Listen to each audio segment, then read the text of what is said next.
So this is the salts coming out of the brickwork. It looks damp, but when you rub it, it's only on the surface, which means that is the salts absorbing the atmospheric moisture. So it looks damp, but it's not actually damp.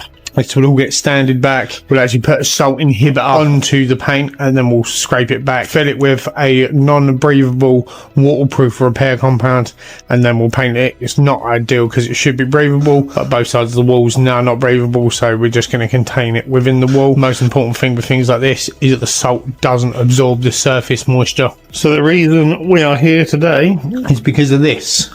So we've got a concrete step here. There would have originally been a cellar here, which somebody has backfilled, probably because of a damp issue that they didn't want to fix. So because that damp issue has never been fixed, basically all of this infill is wet, which you can see it is extremely wet. So you're going to put DPM the whole way around this. We're going to put injection, which we wouldn't normally do, across here along this wall.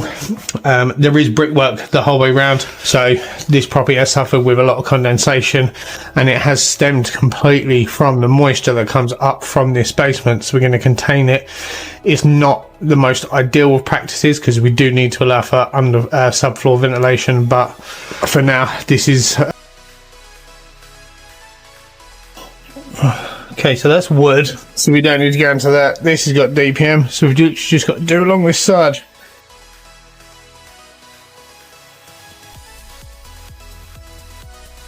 You see how wet that is. So rods are all in, DPM is down.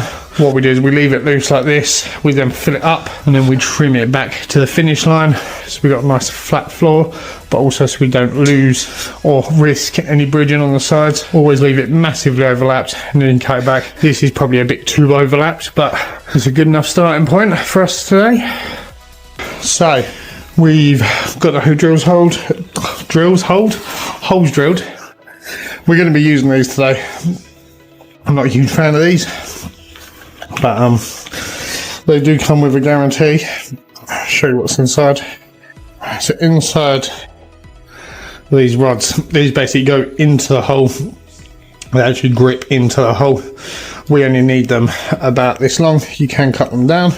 They're not very nice to cut, but basically what they have, when we eventually get through one, should have bought some scissors. So now I'm not being stupid. So inside of these there is a cream which is bound together with filaments, and we basically insert that into every single hole. Now normally you would plug the holes afterwards, but because we are backfilling with concrete straight away and we're putting the DPM in, we don't actually need to. So you put these into every single hole. Every hole should be around about every 12 inches, and what that does is this actually breaks down into a liquid. It has to have damp, so basically this cream will basically pass through where the damp is, and then as it dries it creates a waterproof layer within the brickwork. Ideally these should go into the mortar bed, which is where we've got most. So we've got that in, screeded off, flush to there to here.